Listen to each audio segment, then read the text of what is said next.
to The Short Game. This is a show where we discuss short video games, the kind of thing you can complete in an evening or a weekend on your computer, your console, your iPad, whatever. We just look at games that take a short amount of time to show you something really interesting. And this week, we are talking about Contrast, a launch game for the PlayStation 4. It's also available on a ton of other platforms. I'm joined by my two awesome co-hosts, Laura Nash. How are you doing, Laura? I'm doing great. And Nate Heininger. How are you doing, Nate? I'm doing well. I'm glad to be here. Currently trapped in a shadow, stuck against the wall, holding a big box that I just can't get in the right spot.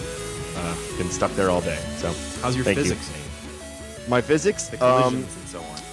Confusing. Little clunky, but pretty good. Well, sometimes you stand in air, sometimes you fall into a bottomless pit. That's just Mondays. Yeah.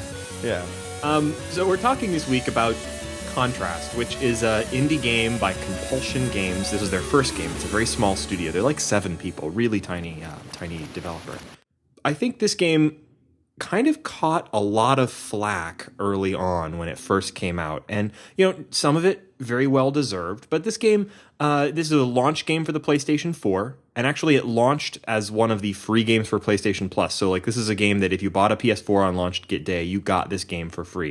And I think a lot of people tried it out or maybe didn't.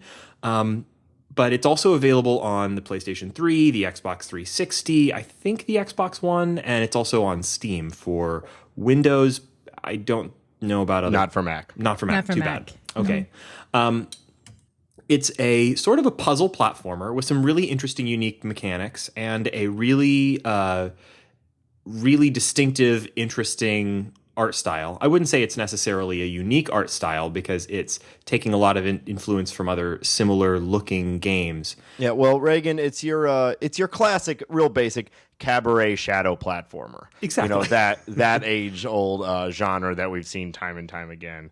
But yeah, I thought the art style was probably, at least the stylization of the game was probably the most successful. There are 2 things that I really, really liked about this game, and one of them was the stylization of the game. I thought it was a really complete package. Yeah, it's a sort of a dark fantasy version of the 1920s. It's kind of a very metropolitan cabaret, kind of look.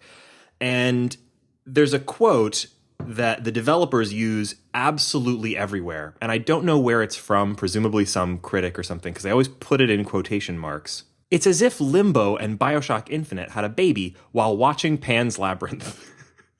That's awesome. I would also throw in, and the game makers were playing a lot of A Link Between Worlds. Maybe. At the same time. That's funny. When I was watching it, I thought of, The Night Circus, that book. It's like a Victorian steampunk circus aesthetic, and one of the main characters is as an acrobat. It's not burlesque, but it is that circus, Cabaret. straight tights, cabaret look. I don't know. The aesthetic was it was funny when they tried to do noir. It was almost odd to me because a lot of the hints were Victorian, gears and steampunk. There's a lot of different mashups and a lot of good texture to the world. It's a little odd. This game feels like it wanted to be open world. And I think there's a lot of decorations and art style in the world that make it feel like you should be able to run anywhere. You can't, but... Yeah, it feels a little incomplete in places. It is definitely a game that I think is worth playing, and it's really only about 3 hours, maybe 4 at the very most. And so I definitely think it's worth your time because it has a couple of really cool mechanics, and it almost succeeds at telling a really great story. I'm probably going to have a lot of things to say about the game that maybe a little on the negative side. That's not to say that I didn't enjoy it. I feel like this is a really, really great bunch of little pieces of a game that got rushed out the door too soon. It's just a little bit half-baked. And I suspect that's because they were rushing to make that, PlayStation 4 launch game deadline. Or maybe they just ran out of money. I don't really know. But I feel like this game has a lot going for it, and it's worth experiencing, even though it feels a little half-baked.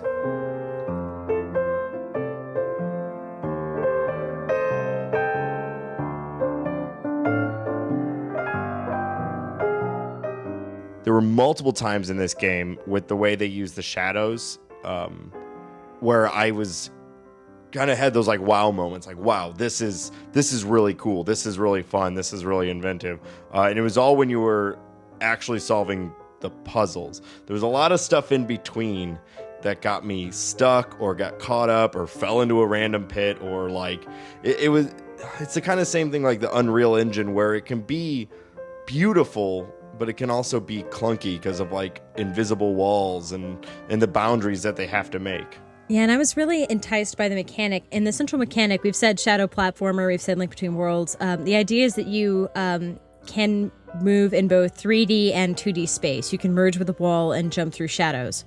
I loved that concept. I feel like the tutorial and a lot of the mechanics and a lot of the kind of buggy nature lets it down. And I wanted the mechanic to become central. I think the art style is definitely central. So I'm probably a little more mixed than Reagan is. I think it's a really interesting idea. And if you think the idea is interesting, you should try it. But I don't know. The tutorial is very didactic. It holds your hand a lot. Mm-hmm. It's not a challenging platformer at all. The later levels are much more interesting.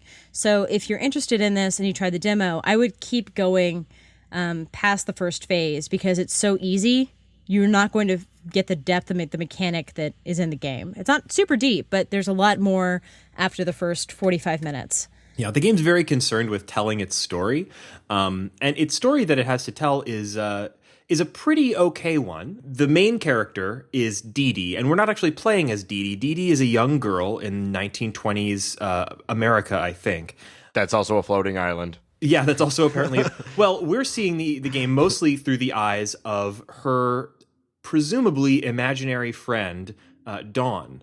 Dawn is a 6-foot-tall, cabaret singer-looking acrobat in striped clothing, very very limber and jumpy looking. And only Dee Dee can see Dawn, and apparently Dawn can only see Dee Dee. So we're living in the world of this city in the 1920s, but it's entirely empty apart from these two characters. And when we do see other characters, we're only seeing their shadows. We're only seeing Dee Dee talk to her father or her mother or other characters, while Dee Dee is in the scene and everyone else is represented only by shadows. Yeah, except for like one time when, unless I'm mistaken, there seemed like to be a couple times when the real world was asking Dee Dee for help too. Or Dawn. Or Dawn? Yeah. Just a couple that are probably something we should hold off on for spoiler reasons.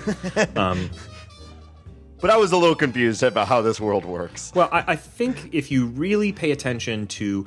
that's another thing that I think kind of hints that this game maybe feels a little incomplete and maybe rushed out the door half-baked, is that there's a lot of story in this game that is implied only through the collectibles. So if you take the time to pick up every newspaper and read every scrap of paper and other piece of text that you can find in the game, there's a story that explains who who Dawn is, and why she's there, in a way that is interesting. And there's a lot going on that we don't see through the child Dee Dee's eyes. But if you take the time to look at all these other things, you kind of pick up on this story, even though that story feels still a little bit half-baked. There's more to it going on there.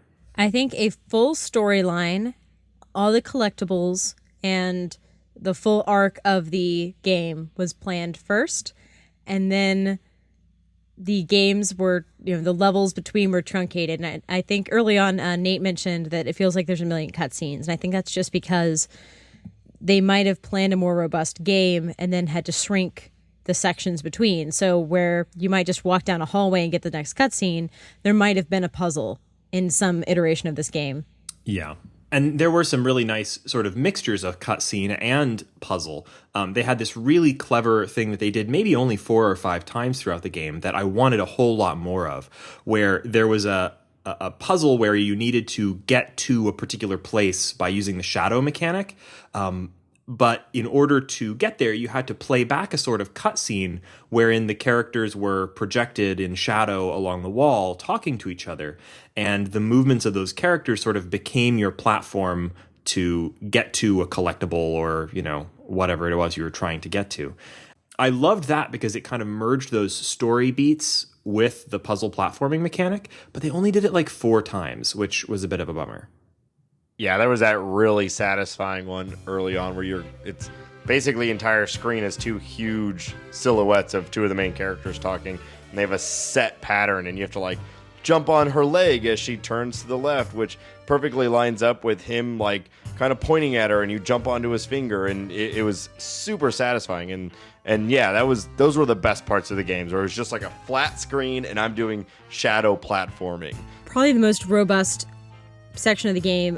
There's a circus and you have different tasks to perform, and one of them is just, a puppet shadow play that you're playing one of the characters, and it's incredibly satisfying to for 10 minutes you're playing Limbo. Mm-hmm. And you don't have to do the jumping in and out of walls mechanic, which is cool, but when you have to do it in a precise way, it's really hard and sometimes a lot of frustration results. Story-wise, the game, I kind of see it as part of this, I don't want to call it a movement in games, but a kind of a theme that's been really constant over the last few years that I'm starting to become a little cynical about. Although I do still see it sort of as a net positive. And that's what, actually the last time Gary Butterfield was on the show, no, it was the time before last, he used the phrase, the daddening of video games, which actually he didn't originate. I found out later when Googling it that there's an article from back in 2010 over at Kotaku on this, is that sort of in the last decade or so of video games, we've seen a lot of games that played on themes of sort of fatherhood or taking care of children. And while this game isn't directly part of that, because we're not playing as Dee Dee's father, her relationship with her father and mother is a big part of the game, and we are sort of playing as Dee Dee's protector. And that really works on me. I think I'm getting to that age where I'm turning 30 this year, guys. I am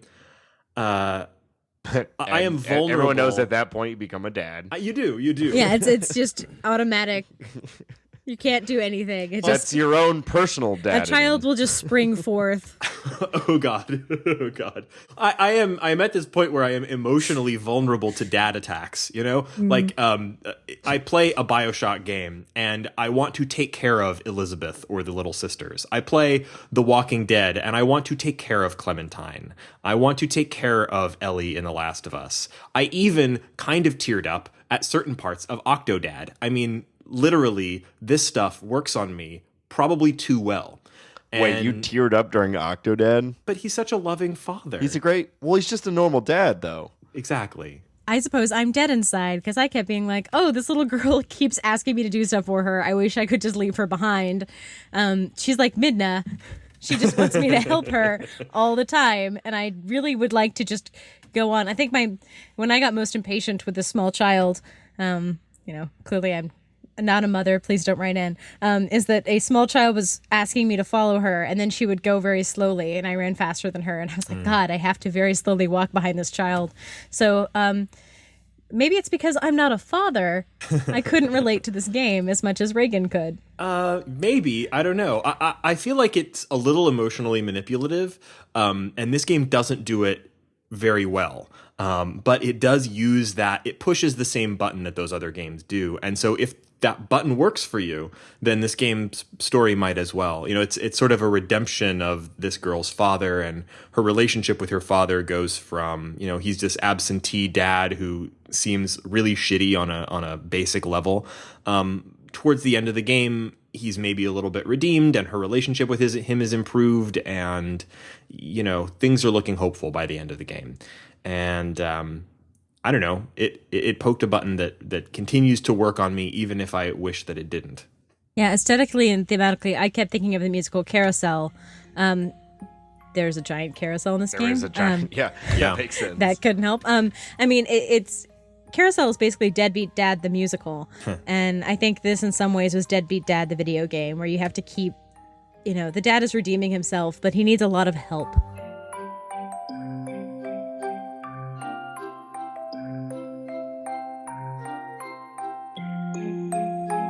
See, we already talked about sort of this contrast mechanic, the mechanic where you are leaping into the wall and becoming a shadow, and suddenly you're able to walk along the wall. And if we didn't already say it, sort of the key part of that is that in many of the scenes, you can manipulate the lighting or the objects that are casting those shadows by moving light sources, moving boxes and other things around.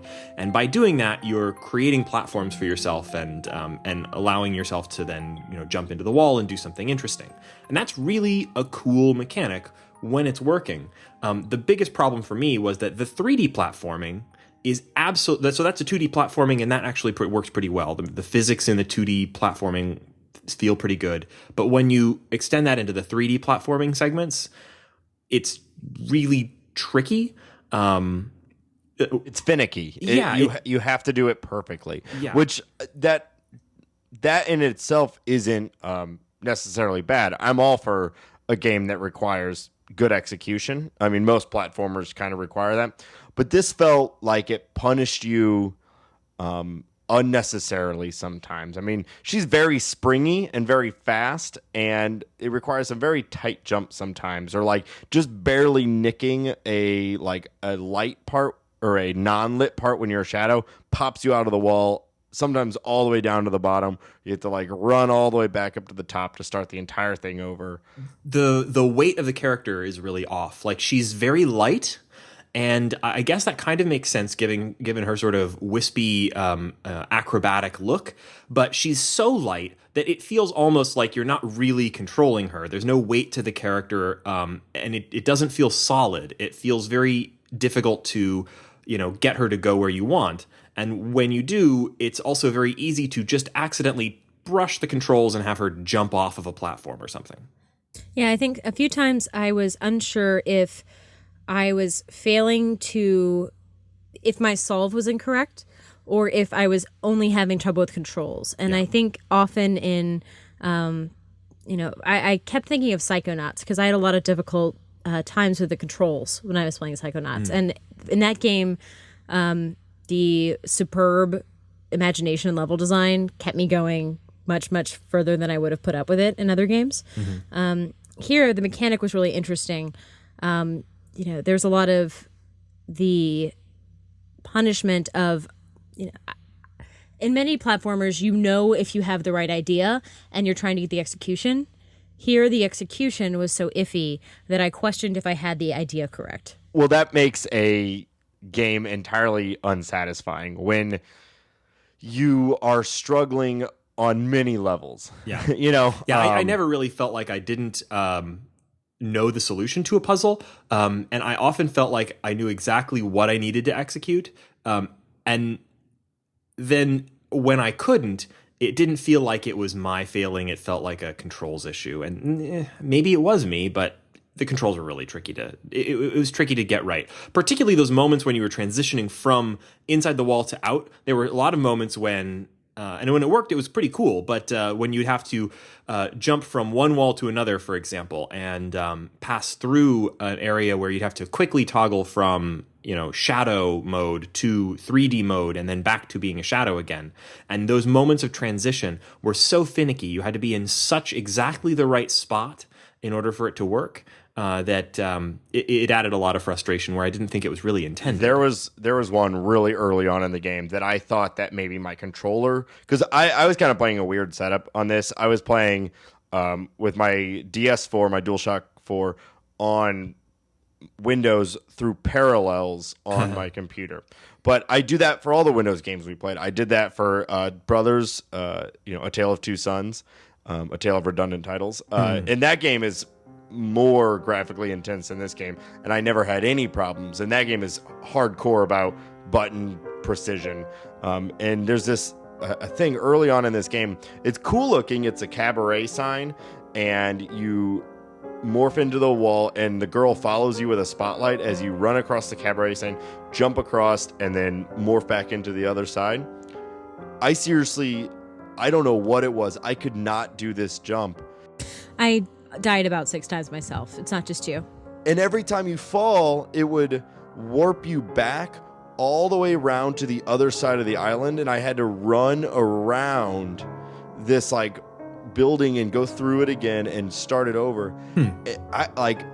one time I got it and I popped in and I popped out, like, because I had double clicked the trigger. And it's like, this is the only time it had shown extreme accuracy was, of course, the one time that I hit the button twice. It took me so long. It seriously took me 10 or 15 tries.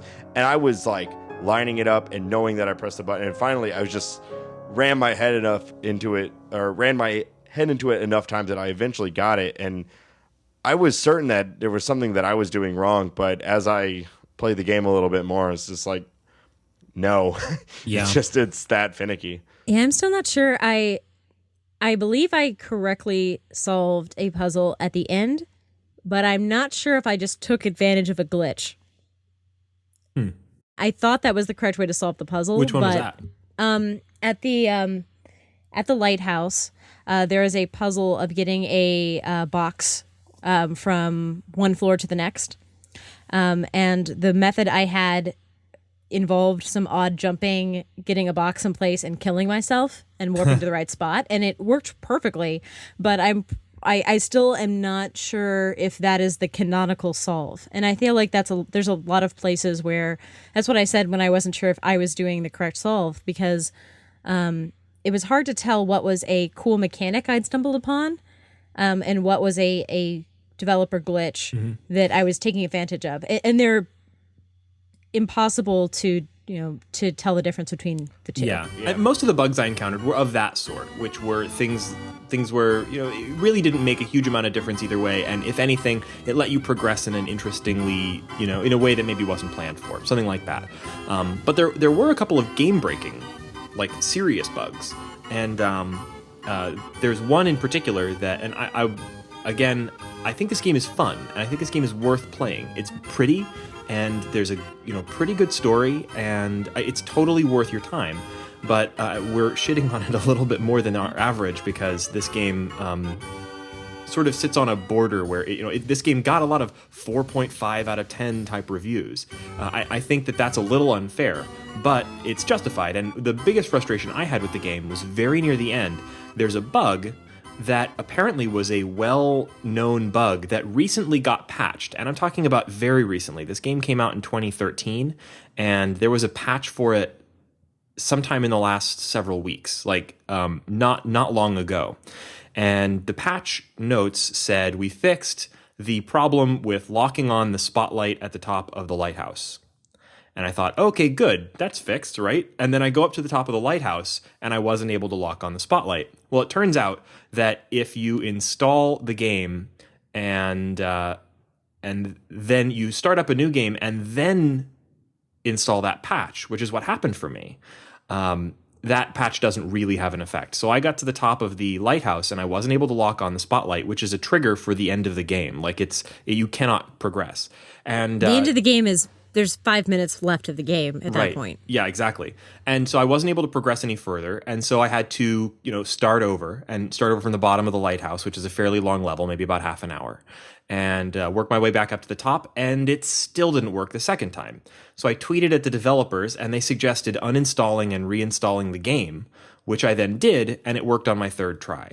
But that was a pretty unforgivably game-breaking bug in a game that's been out for well over a year and only recently got patched. And, looking at forums and things, I don't think I was alone having this issue. Apparently it has to do with I don't know. Anyway, not to give them too much of a hard time about it now, apparently it's fixed. If you were installing the game today, I don't think you'd probably see that.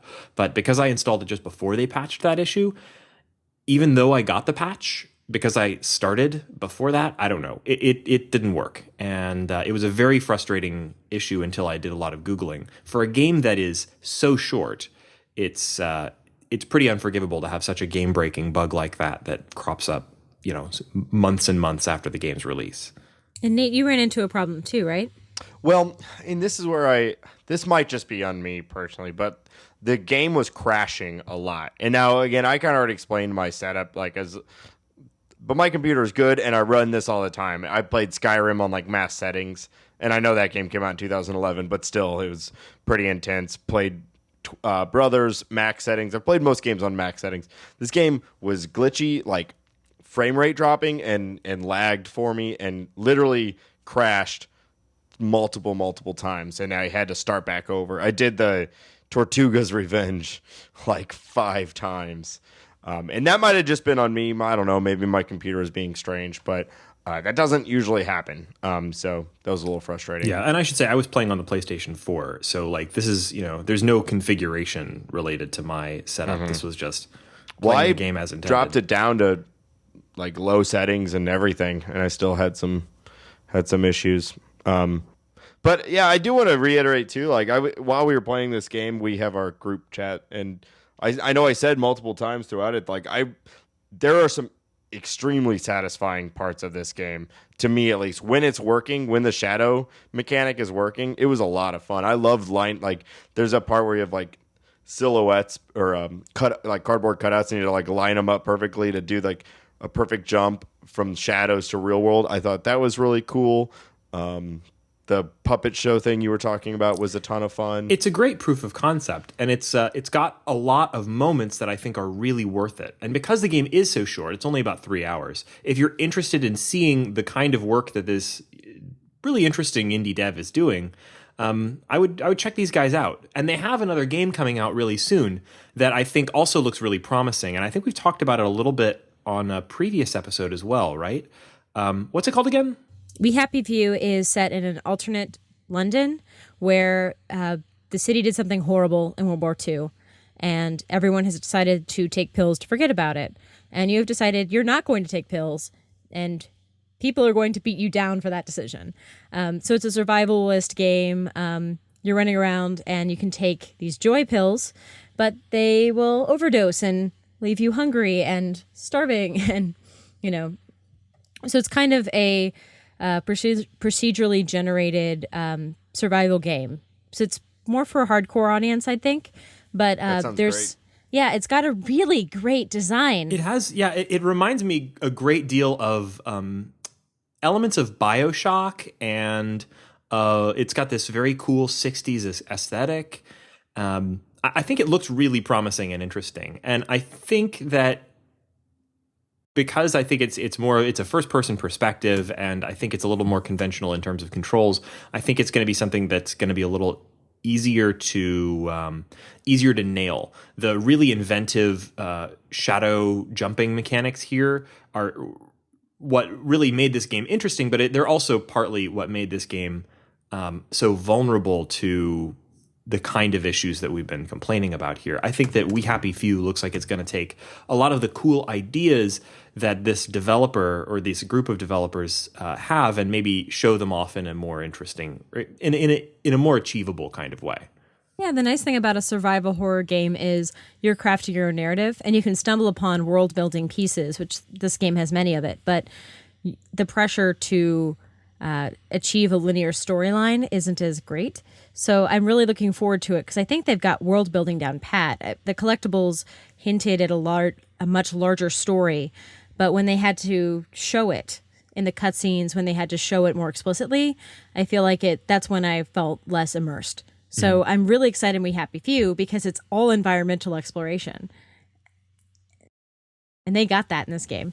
So yeah, while this game has its issues, I definitely am intrigued by the developers and what they could do in the future. And We Happy Few looks great. I'm looking at it right now. They also got it backed really quickly. So there must be enough people who enjoyed Contrast to jump in on their Kickstarter for We Happy Few. Yeah, people are already cosplaying this. Well, that doesn't take much. Yeah, it's true.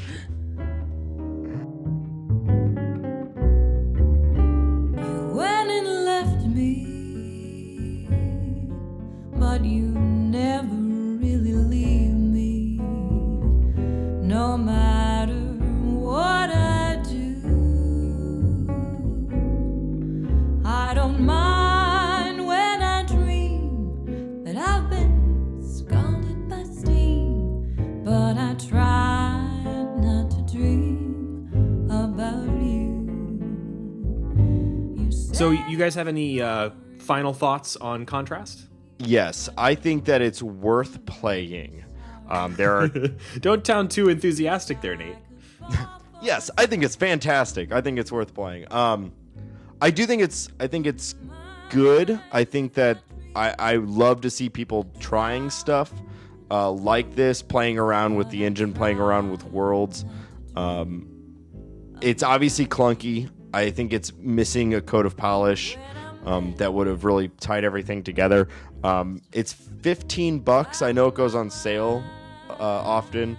I would look for it on sale. Like that's a little harsh. I actually think this game. I think this game has a lot to offer if you know what you're looking for. Like, this is a very short, very inventive, slightly less than perfect game. Yeah, And, the only reason I say on sale is because 15 is actually on the higher end of most of the games that we do, right? Mm-hmm. And I just hate talking about price tags like that's that. fair. I know it. Yeah, like, that's certainly fair. On some level, I totally agree with you. On another level, I think there's more than $15 worth of hard work and good ideas in this game. And I paid $15 for this game on the PS4, and I didn't get it as part of the PlayStation Plus thing. I wasn't a member of it at the time. But I totally think that it was worth my money and my time. The fact that it has flaws doesn't mean that it's not worth that experience. But, it is hard to justify when you look at.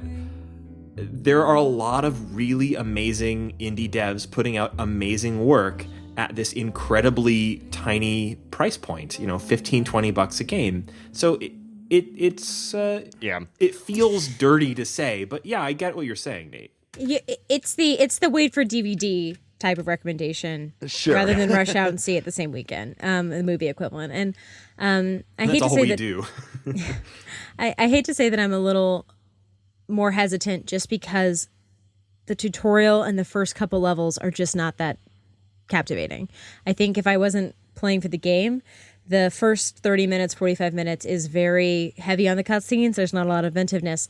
If you can get through that, the circus level has three incredible levels, and then there's a really good payoff later on where there's a couple other, really inventive room shadow puzzles where there's a lot of movement.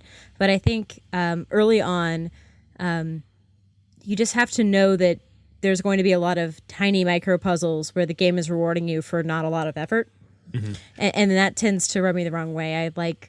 I really like a polished tutorial. I'll put up with a bad middle chapter, but I want the intro to be really stellar. Yeah. So I'm more hesitant just because, if you're picking this up expecting a great introduction to this world, I don't want to disappoint you.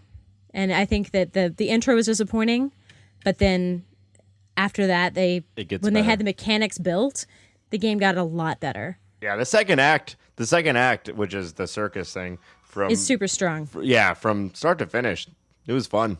There was a few parts that I had, that was the least amount of time that I was like, ugh, and it was more like, ooh, how does this work? And that's really what I'm looking for in a game like this. Yeah, there's a lot of great discovery, and I did enjoy that. I wish that the introduction was stronger, because if your first 10 minutes aren't satisfying, it's hard to keep going. In this one, I would say keep going. So apart from playing Contrast, what have you been up to this week, Laura? I played a bunch of Monaco, What's Yours Is Mine, with a friend. Oh, really? Yeah, I thought he was coming to my house to play on my network, but he actually just called me on Skype. I was like, hey, I don't want to put pants on. Can we play Monaco? I was like, okay. He lives 3 blocks away. I haven't gotten a chance to play that. I bought it in some kind of a Steam sale at some point, and then I tried to play it single player, and I didn't find it very Don't play engaging. single player. We played over Steam with Steam voice chat, and really enjoyable because there are moments where one of you playing will get impatient and just start running around, and then set off an alarm in a stealth game, and the panic that ensues is so satisfying. I have never heard of this game. Really? So it's like a pixel heavy. Yeah. It's a pixel art stealth game where you play different levels. It's heists, right? It's heists. So you have different. There's actually a little storyline. So you go through different places, like some rich guy's house, and a prison and a yacht, and then things are on fire. And there's a little storyline that goes throughout. But you're doing heists, and you get different powers. So it's really good to play. You can do private lobbies in Steam, invite your friends. It's exceptionally fun to have like one be a locksmith, someone else can just be a heavy that knocks people out. You know, someone else can hack things. I'm gonna have to have you show me how to play this a little later because I like It I would said, be I worth tried it talking out about and for the show. haven't had a chance to. Yeah, I'm looking at it now. This looks awesome. Yeah. Is it on? Does it happen to be on PS4? Do you guys know, or is it only? Actually, no, I don't know. I bought it on Steam on some sort of a sale a while ago. I favor Steam so you can play it with me. Yes. Well, Laura, just come on, I mean, catch up. I'm not allowed to buy a PS4. My relationship will not survive another console. Well, I can attest to that. My relationship this week has barely survived the advent of Rocket League, which came out this week on the PlayStation 4 and on Steam. It was a free PlayStation 4 game for PlayStation Plus subscribers. So I probably wouldn't have bought this game, but because it was free, I decided to give it a go, of course. And actually, it's incredibly addictive. I don't really play sports games, and I don't really play driving games. But this is a game where you're driving a car that plays soccer with rockets on it. And it's What? it's an online focused sort of multiplayer game where you're in a sort of a giant domed soccer arena in a rocket powered car. It's actually the sequel to a similar game from 2008 called Supersonic Acrobatic Rocket Powered Battle Cars. That is a fantastic name. Isn't that the most fantastic title? Yeah. And Yes. I think that they changed the name for the sequel to make it more Googleable. But honestly, I think I would have preferred Supersonic Acrobatic Rocket Powered Battle Cars 2 over Rocket League. But it's great. It's incredibly polished. They've been having some server issues since the release because it's just been incredibly mobbed with people. Yeah, everyone's loving it. Yeah, it's so fun. And it's like I've played other sports games a little bit, and so many of them are just like hit X to shoot, or you're controlling things, but it doesn't really feel like you're pulling off something amazing. But this is very physics based, and so when you hit the ball with your car at just the right angle, and did I mention your car can jump and has rockets on it, so you can leap your car into the air with rockets, And then it can hit the turn on a ball. dime. Oh, It, yeah. Excellent. It jumps and you can spin, and when you land, you're immediately facing that way and can go that way. Yeah, so it's incredibly it's incredibly actiony, and it's the online play works pretty darn well, apart from some server issues that haven't really affected me where I've been playing. So I really, really recommend it. And if you have a PlayStation 4, you should already probably have PS Plus, and in that case, you probably already have it. And one more thing to say about it, though, actually, is that I don't really watch games on Twitch, but this game, I decided I saw some tweets from the developer saying that there was a esports competition of this game going on Twitch, and so I decided to tune in. And watching people who are really good at the game play this game is absolutely amazing. And I actually found myself glued to Twitch watching the finals for this esports competition of Rocket League for hours. I mean, it was incredibly engaging. These guys are absolutely amazing. These like high level players who've been playing it since the first game and played that game for years are absolutely amazing. It's a game that even if you don't like sports games or driving games, you should give the game a try. It's really fun. On a similar note, Towerfall is 60% off right now for PS4. Get so it. if you haven't played that game, probably one of my favorite games of all time at this point. I've played more Towerfall than like anything else on my PS4. Yeah, Rocket League is fun. I actually do generally like some sports games, but it's almost more engaging than most sports games. There's like no downtime. It just clock starts and there you go. Try to hit a giant ball, which explodes when it goes into the goal, which is always a nice touch. Excellent. Blows a big air horn and your car literally flies off in the opposite direction. of the goal. Yeah. Oh, and you can get hats, which I mean, come on. Oh yeah, you can put Yeah. hats on your car. So my car has a fez, and Of course. it's great. And you have, there's all sorts of different cosmetic items. But actually, I think one thing that I think is really smart about the game is all of the upgrades to your car are entirely cosmetic. You unlock hundreds of items, but everybody is on a very level playing field when it comes to the actual cars. Yeah, a lot of good decisions. It's simple. It's Yeah, great. very simple, very fun. And so, what are we doing next week, guys? Attack of the Friday Monsters. Oh yeah, okay. I'm kind of excited about this. I have bought this game on my 3DS ages ago and never got around to playing it. And Sam Barlow in our interview last week mentioned it, and I kind of bumped it up to the top of our list because I had forgotten about its existence. I am looking forward to exploring a Japanese childhood. I've been interested in playing this game for a while because it's this sort of Japanese childhood simulator with a magical realism bent, and it's a really interesting aesthetic for a game. It's also just a kind of a weird experience. It's a 3DS game. It's downloadable only, and it's very short, at maybe 2 to 4 hours, I think. And I'm really looking forward to checking it out. And I've had it on good authority from Sam Barlow that it's a really exceptional game. You name dropper, you. Yep. Hey, friend of the show. Yes, friend of the show, Sam Barlow. If you didn't hear my interview with him last week, you should check out our episode on Her Story. It was a lot of fun. Yeah, it's a really good interview. If you want to keep up with our show, you can, of course, follow us on Twitter. We're @_shortgame, or you can find us on the web at www.theshortgame.net, where you'll find a feedback form where you can let us know what you think, and a page that lists our upcoming games if we ever bother to update the page. You can also find me on Twitter. I'm @RaganK. That's RayGank. Laura, where can people find you? You can also find me on Twitter @LauraJNash. And Nate, where can people find you? On Twitter @NateSTL. All right. And thank you so much for joining me for this episode of The Short Game. Hopefully catch you next week.